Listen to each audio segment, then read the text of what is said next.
Hello and welcome to online schooling. जैसा कि आप सभी जानते हैं कि हम एनसीईआरटी ज्योग्राफी का चैप्टर 6 ऑलरेडी पिछली वीडियोस में कर चुके हैं। अगर आप नहीं देख पाए तो पहले उसे देख लीजिए। और आज शुरू करते हैं उसके क्वेश्चन आंसर्स। फर्स्ट क्वेश्चन है, वनस्पतियों का विकास किन दो कारकों पर अधिकतर निर्भर करता है?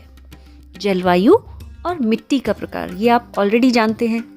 इंग्लिश में लिखना चाहते हैं तो आप लिख सकते हैं क्लाइमेट एंड सॉइल टाइप या टाइप ऑफ सॉइल। तो चलिए देखते हैं नेक्स्ट क्वेश्चन।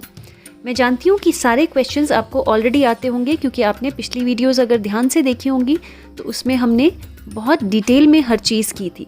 तो चलिए देखते हैं हमारा सेकंड क्वेश्चन। प्राकृतिक वनस्पतियों की 3 मुख्य श्रेणियाँ कौन कौन सी हैं? I hope this answer also you know very well क्योंकि पिछली वीडियो में हमने ये किया था। वन, घासस्थल और कंटीली झाड़ियाँ जो हैं वो 3 मुख्य श्रेणियाँ हैं प्राकृतिक वनस्पतियों की। अगर इंग्लिश में आप लिखना चाहते हैं तो आप लिख सकते हैं फॉरेस्ट, ग्रासलैंड और थॉर्नी बुशेस या थॉर्न बुशेस, यानी कि जिसको हम कंटीली झाड़ियाँ बोलते हैं। नेक्स्ट है, उष्णकटिबंधीय सदाबहार वन के 2 दृढ़ काष्ठ वाले पेड़ों के नाम बताइए। अब मैं इसमें आपको डायरेक्ट आंसर नहीं बता रही हूँ। जहाँ पर आपकी बुक में उष्णकटिबंधीय सदाबहार वनों के बारे में लिखा है, आप उस पैराग्राफ को जब पढ़ेंगे तो उसमें से खुद से आंसर को ढूंढने की कोशिश कीजिए। इससे क्या होगा ना, आपको चैप्टर अच्छे से समझ भी आएगा और आप खुद से आंसर ढूंढने की आपको आदत भी पड़ेगी। लास्ट लाइन को अगर ध्यान से देखें, रोजवुड, आबनूस, महोगनी, यहाँ पर आपको पेड़ों के नाम भी मिल जाएंगे। नेक्स्ट है, विश्व के किस भाग में उष्णकटिबंधीय पर्णपाती वन पाए जाते हैं? अब इसमें भी डायरेक्ट आंसर नहीं बता रही हूँ। उष्णकटिबंधीय पर्णपाती वन जहाँ पर आपकी बुक में लिखे हैं उस पैराग्राफ को अगर आप ध्यान से पढ़ेंगे तो आपको फर्स्ट लाइन में उसका आंसर मिल जाएगा। और जब आपको आंसर मिल जाएगा तो उस आंसर को आप लर्न करके उसके बाद अपनी नोटबुक में लिखेंगे। और फिर भी कुछ प्रॉब्लम आएगी तो आप मुझसे पूछ लेंगे कमेंट में। इन वनों को मॉनसूनी वन भी कहा जाता है और ये भारत, उत्तरी ऑस्ट्रेलिया और मध्य अमेरिका के बड़े हिस्से में पाए जाते हैं। ये आंसर आप खुद से लिखेंगे। तो चलिए नेक्स्ट क्वेश्चन है, नींबू वंश यानी सिट्रस के फल किस जलवायु में उगाए जाते हैं? जब आप भूमध्य सागरीय वनस्पति को पढ़ेंगे तो उसी में ध्यान से पढ़िए उस पैराग्राफ को। मेरी बुक में तो नेक्स्ट पेज पे हो सकता है, आपकी बुक में शायद सेम पेज पे होगा, लेकिन भूमध्य सागरीय वनस्पति को जब ध्यान से देखेंगे तो आपको उसमें इसका आंसर मिल जाएगा कि ये जो वनस्पति हैं ये किस तरह की जलवायु में उगाए जाते हैं, यानी कि ये भूमध्य सागरीय वनस्पति में उगाए जाते हैं। नेक्स्ट क्वेश्चन है, शंकुधारी वन के कोई 4 उपयोग बताएं, यानी कि उसके क्या यूजेस हैं। कॉनिफरस जो फॉरेस्ट हैं उसके क्या यूजेस हैं, ये हमने वीडियो में डिटेल में किया भी था। और जब आप शंकुधारी वन का पैराग्राफ देखेंगे उसमें आपको इसके यूजेस बहुत ही अच्छे और बड़ी क्लियरली लिखे हैं। You can see the video again just to get the hint. मैं आपको डायरेक्ट आंसर नहीं लिखवा रही हूँ सो दैट आप खुद भी ढूंढ पाएँ। तो यहाँ से आप उसका आंसर खुद से ढूंढेंगे। शंकुधारी वन का पैराग्राफ पहले अपनी बुक में ढूंढिए, उसके बाद उसी पैराग्राफ में इस आंसर को खुद से ढूंढने की कोशिश कीजिए सो दैट आप एक्सपर्ट हो जाएं। उसके बाद आपको किसी की भी ज़रूरत ना पड़े, ना मेरी ना किसी और की, और आप बुक में से आंसर्स को खुद से ही ढूंढ पाएंगे। तो इस तरह से अब आपने हैबिट बनानी है हर आंसर को अपनी बुक में ढूंढने की।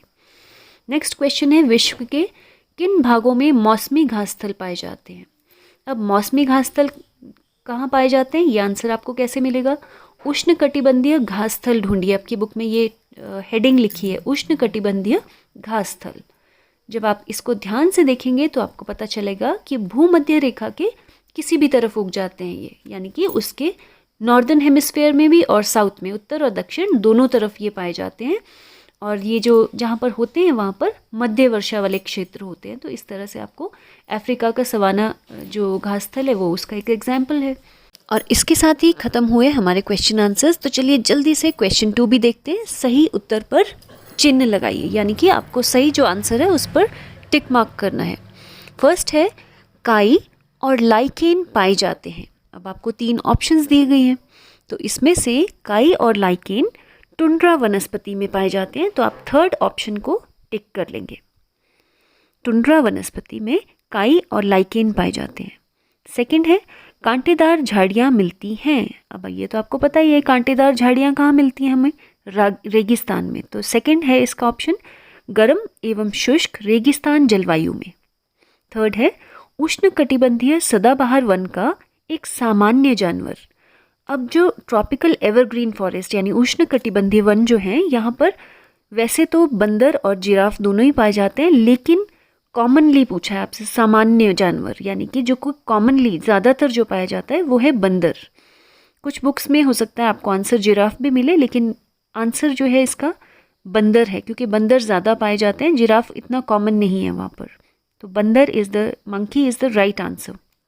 नेक्स्ट है, शंकुधारी वन की एक महत्वपूर्ण वृक्ष प्रजाति। शंकुधारी वन की जो सबसे इम्पोर्टेंट वृक्ष है वो कौन सा है, चीड़। नेक्स्ट है, स्पेटी घासस्थल पाए जाते हैं। अब ये कहाँ पाए जाते हैं, ये पाए जाते हैं मध्य एशिया में।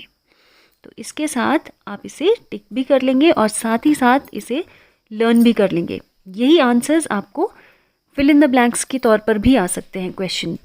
तो आपको ये सही जो आंसर है उसको फिलिप्स के तौर पर भी आपको इसे लर्न करना है।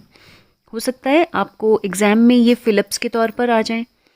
तो चलिए इसके साथ ही चलते हैं हमारे नेक्स्ट क्वेश्चन की ओर, जो कि मिलान करो, यानी कि आपको मैच द कॉलम दिए हैं, आपको उसको सही आंसर के साथ मैच करना है। Let's begin. सबसे पहला है वालरस। अब वालरस क्या है, वालरस है, जी हाँ, आपकी बुक के पेज 47 पर अगर आप ध्यान से देखें, क्या आप जानते हैं, इस तरह से आपको दिया होगा, यहाँ से आपको काफ़ी आंसर्स की हेल्प मिल जाएगी। तो आप यहाँ से देख भी सकते हैं, मेरी बुक में पेज 47 है, हो सकता है आपका पेज डिफरेंट हो। तो फर्स्ट आंसर है आपका, वालरस एक ध्रुवीय जानवर है, यानी कि जो कि पोल्स पर रहता है। देवदार का वृक्ष, देवदार का वृक्ष एक नरम काष्ठ वाला पेड़ है। जैतून, जैतून एक नींबू वंश यानी सिट्रस फ्रूट है, नींबू वंश का फल है। हाथी, अब हाथी कहाँ रहता है, उष्णकटिबंधीय पर्णपाती वन का ये जानवर है। नेक्स्ट है कंपोज, कंपोज ब्राज़ील के उष्णकटिबंधीय घासस्थल को कहते हैं। नेक्स्ट है डाउन, या कई बुक्स में डान भी लिखा है, तो दोनों जो हैं उसको आपको कंफ्यूज नहीं होना है। कुछ बुक्स में डाउन लिखा है और कुछ बुक्स में डान लिखा है। तो इसका सीधा आंसर क्या है, एंटार्क्टिका का शीतोष्ण घासस्थल, उसे हम डाउन कहते हैं। तो चलिए अब चलते हैं हम क्वेश्चन 4 की तरफ, यानी कारण बताइए। पहला क्वेश्चन आपके पास है, ध्रुवीय प्रदेशों में रहने वाले जानवरों की फर एवं त्वचा मोटी होती है। अब ये तो अगर हम ध्यान से समझें तो इस क्षेत्र में जो जानवर रहते हैं उनकी त्वचा मोटी क्यों होगी, क्योंकि वहाँ पर ठंड बहुत ज़्यादा होती है, ठंडी जलवायु है वहाँ पर, इसलिए उनको सुरक्षित रखने के लिए भगवान ने उनकी जो चमड़ी है वो मोटी ही बनाई है, ताकि उन्हें ठंड ना लग सके। साथ ही हमने ये भी पढ़ा था कि यहाँ पर जो जानवर रहते हैं वो कौन कौन से जानवर थे, वो थे सील, वालरस, कस्तूरी बैल, ध्रुवीय उल्लू, ध्रुवीय भालू और बर्फीली लोमड़ी।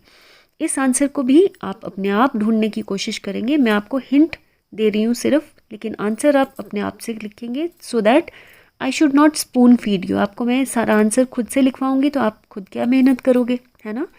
तो इसलिए हिंट मैं आपको दे रही हूँ वीडियो पर, और साथ ही साथ आप आंसर्स को खुद लिखने की कोशिश करेंगे। ये पहली वीडियो है जब मैं आपको आंसर पूरे खुद से नहीं लिखवा रही हूँ, सिर्फ आपको बता रही हूँ कि आंसर्स को किस तरह से अपनी बुक में ढूंढना है। तो चलिए नेक्स्ट देखते हैं, क्वेश्चन आपका नेक्स्ट क्या है। उष्णकटिबंधीय पर्णपाती वन शुष्क मौसम में अपनी पत्तियां गिरा देते हैं। अब इसका क्या कारण है कि वो पत्तियां क्यों गिरा देते हैं शुष्क मौसम में, इसे भी आप जब उष्णकटिबंधीय पर्णपाती वन अपनी बुक में देखेंगे तो इस पैराग्राफ को ध्यान से देखिए।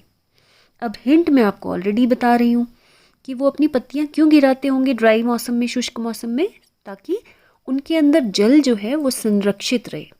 पानी तो सबको चाहिए, है ना, पेड़ों को भी पानी चाहिए, तो उनका अंदर जो पानी है वो संरक्षित रहे, वो बचा हुआ रहे, इसलिए वो अपनी पत्तियां जो है वो ड्राई मौसम में गिरा देते हैं, ताकि उनके रूट्स के अंदर, उनकी जड़ों के अंदर पानी संरक्षित रहे, ताकि ड्राई मौसम में जब वर्षा नहीं होती है तो उनको पानी नहीं मिलता है, तो तब वो पानी कहाँ से मिलता है उन्हें, जो संरक्षित जल उनकी रूट्स के अंदर, उनकी जड़ों के अंदर होगा, उसी से वो अपनी पानी की जो कमी है उसे पूरा करते हैं।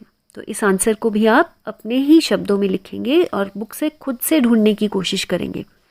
इसी के साथ चलते हैं हम अपने नेक्स्ट क्वेश्चन की तरफ। वनस्पति के प्रकार एवं सघनता एक स्थान से दूसरे स्थान पर बदलती रहती है। इस क्वेश्चन का मतलब पहले समझिए कि वेजिटेशन जो है यानी वनस्पति जो है वो कहीं कम कहीं ज़्यादा है। ऐसा क्यों है कि वो स्थान एक स्थान पे कहीं कम एक स्थान पे कहीं ज़्यादा, ये सब क्यों किस कारण से होता है। जहाँ पर आपकी बुक का चैप्टर ये शुरू हो रहा है उसी पेज पर अगर आप ध्यान से देखें तो ये आंसर आपको वहीं पर मिल जाएगा। और इसमें हमने क्या कारण पढ़े थे, जैसे जैसे हम ऊंचाइयों की तरफ जाएंगे जलवायु भी बदल जाएगी और जलवायु बदलने से क्या होगा, वनस्पति के प्रकार भी बदलेंगे। और वो किस लिए, क्योंकि तापमान में चेंज आएगा, तापमान बदलेगा, नमी में बदलेगी और ये सब चीज़ें हैं जिस पर वनस्पति डिपेंड करती है, निर्भर करती है। इसके अलावा हमने क्या पढ़ा था कि ढाल यानी कि ढलान, धरती की जो ढलान है उसके अलावा मिट्टी की परत, किस तरह की मिट्टी है, वो मोटी परत है, उसकी पतली परत है, ये सब कारण जो हमने पढ़े थे, इन सभी कारणों पर वनस्पति के प्रकार और सघनता निर्भर करती है। तो I hope all the answers are very clear to you. अगर कहीं कोई डाउट रह गया तो आप कमेंट में लिखकर पूछ भी सकते हैं, और अगर वीडियो को एक बार फिर से देखेंगे तो सारे आंसर्स आप अपने आप से बुक में ढूंढ पाएंगे। तो चलिए कल फिर से मिलते हैं एक नई वीडियो के साथ, एक नया टॉपिक लेकर। And till then take care, bye bye.